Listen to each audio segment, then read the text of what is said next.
लड़का बाहर था, एक लड़का गेट पर था, एक लड़का अंदर घुसा, सामान भी लिया, बिल भी लिया और अपना पॉकेट में हाथ डाला। हम लोग सोच रहे हैं पैसा दे रहा है, तो पैसा क्या देगा, निकाल लिया हथियार। 40 से 45 लाख की सामान हो गई है। गन निकाल रखा था, डर के मारे किसी ने आना नहीं चाहा। पिछले शाम की अगर बात करेंगे तो यहाँ पर ठीक ITI बस स्टैंड के बगल में यहाँ पर ज्वेलरी शॉप है और यहाँ पर पूरी लूट जो है वो हुई थी और हम इनसे बातचीत करेंगे। इन्हीं की ये पूरी दुकान है, हम इनसे बातचीत करते हैं आखिर क्या कुछ हुआ था, किस तरीके की परिस्थिति बनी थी, क्या कुछ हुआ था, पूरी घटना कैसे हुई। वो घटना हुई, तीन वो लड़का आया था, एक लड़का बाहर था, एक लड़का गेट पर था, एक लड़का अंदर घुसा, तो ब्रेसलेट मांगा, ब्रेसलेट दिखाया, फिर भी उसका कीमत पूछा, कीमत बता दिया, अंगूठी दिखाया तो बोल दिया जो नहीं हमको पतला वाला अंगूठी चाहिए, कम वजन वाला चाहिए। तो दूसरा अंगूठी दिखाया तो उसका कीमत बोला, तो कीमत में ठीक है बोल दिया। तो सब बिल बना के उसको दिया हाथ में, सामान भी लिया, बिल भी लिया और अपना पॉकेट में हाथ डाला। हम लोग सोच रहे हैं पैसा दे रहा है, तो पैसा क्या देगा, निकाल लिया हथियार, बंदूक निकाल लिया, तीनों आदमी निकाल लिया।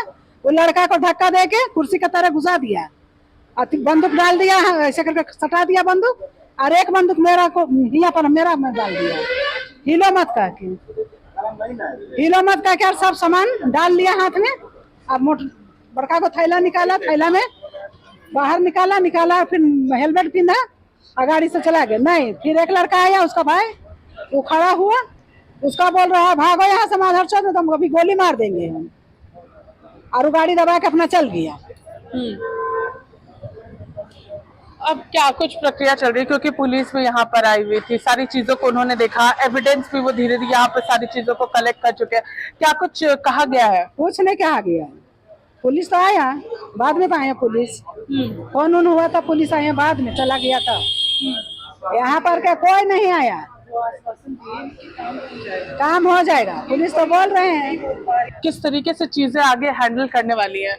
वो सब कुछ हो रहा है, काम प्रशासन अच्छे से काम कर रही है, तो कोई ना कोई उपाय तो जरूर निकलेगा। काफी ज्यादा परेशानी इसके वजह से हो रही है और क्योंकि लगातार ये सारी चीजें हो रही है, तो अब किस तरीके से चीजों को आप लोग हैंडल करिएगा। मैं इस बारे में कुछ ज्यादा नहीं बोल पाऊंगी, क्योंकि मैं यहाँ थी नहीं, और क्या बोलूँ, मैं अभी ट्रोमा से गुजर रही हूँ, मुझे नहीं पता कुछ भी।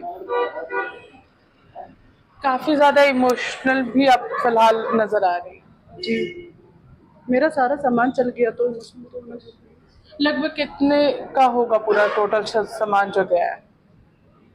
वो तो मालिक ही बता पाएंगे, मुझे आइडिया नहीं है उतना।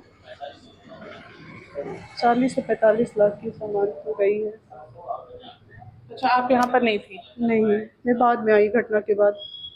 और अभी फिलहाल वो यहाँ पर थी कल्याणपुरी जब घटना हुई थी तो। जी, एक स्टाफ थे और मेरी सास थी। मेरे हस्बैंड काम से बाहर गए थे, वो 2 घंटा बाद आने वाले थे। उसी दौरान ये घटना घट गई। आसपास के लोगों की तरफ से कोई मदद कुछ नहीं, उन्होंने कोई मदद नहीं की, क्योंकि उन्होंने गन निकाल रखा था, तो डर के मारे किसी ने आना नहीं चाहा। मतलब बाहर के भी लोगों ने पुलिस को पहले इन्फॉर्म नहीं किया जब ये सारी घटना अंदर घट रही थी। नहीं, अगर होती तो नतीजा कुछ और होता। अभी सीसीटीवी से कुछ मिला, क्योंकि आपके दुकान में सीसीटीवी भी लगी है। जी, वो पुलिस ले गई है। ले गई है। हाँ, लेकिन तो हमारे पास नहीं है। आपके पास नहीं है। नहीं।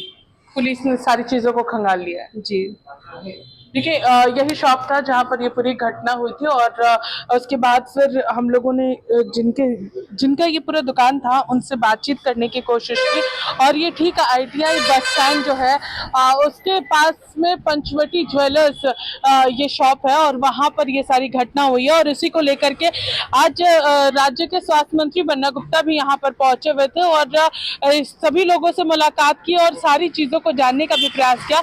स्वास्थ्य मंत्री बन्ना गुप्ता ने यह भी कहा कहा कि पिछले दिनों हो रही समीक्षा बैठक में स्पष्ट रूप से राज्य के मुख्यमंत्री चांपाई सोरेन ने कहा है कि राज्य में क्राइम रेट को जो है वो घटाना है। उसके लिए भी कई सारे दिशा निर्देश सभी लोगों को, पदाधिकारियों को दिया गया है और उसी क्रम में अभी पुलिस भी लगी हुई है। तो हम आपको सबसे पहले स्वास्थ्य मंत्री बन्ना गुप्ता का बयान भी सुनाते हैं कि आखिर वो इन सारी घटना को सुनने के बाद, सारी चीजों को जानने के बाद वो क्या कुछ कह रहे हैं। घटना काफी दुखद घटना है और हमारे माननीय मुख्यमंत्री लगातार क्राइम कंट्रोल को लेके, लॉ एंड ऑर्डर को लेकर लगे हुए हैं, विधि व्यवस्था कैसे दुरुस्त हो।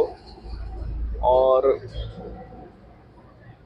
निश्चित तौर पर जिन लोगों ने अपराध किया है, इस तरह का कुकृत्य किया है, हमारे सिटी एसपी साहब, डीएसपी साहब, डीआईजी साहब, सीनियर साहब, सभी लोग गंभीर हैं और बहुत जल्दी ये अपराधी पकड़े जाएंगे। साथ ही साथ ये तो पकड़े ही जाएंगे, लेकिन लॉ एंड ऑर्डर को और जो है चुस्त दुरुस्त करने के लिए माननीय मुख्यमंत्री जी ने कड़े आदेश निर्देश दिए हैं। पुलिस का भय रहेगा, सरकार का भय रहेगा, शासन का भय रहेगा और अपराधी कितना भी यदि बड़े हो जाएं या कितने भी बाहुबली हो जाएं, लेकिन सरकार जो है उनके साथ जो है बहुत ही कड़ा कार्रवाई करेगी और न्यायालय के सुपुर्द करेगी। तो फिर साफ तौर पर आप लोगों ने सुना कि स्वास्थ्य मंत्री बन्ना गुप्ता ने भी कहा कि सिटी एसपी भी काम कर रहे हैं, सभी पुलिस पदाधिकारी जो है वो इसके पीछे छानबीन में लगे हुए हैं और सारी चीजों को पुलिस देख रही है। जल्द से जल्द जो पूरी तस्वीर है वो साफ हो जाएगी, क्योंकि पुलिस ने सीसीटीवी फुटेज जो है वो ले लिया है और उसके जरिए वो लोगों को ढूंढने की कोशिश कर रही है जिन्होंने यहाँ पर लूटपाट की घटना को अंजाम दिया है। फिलहाल इस खबर में हमारे साथ सहयोगी सुशील के साथ में पूजा दुबे, 99 न्यूज, रांची।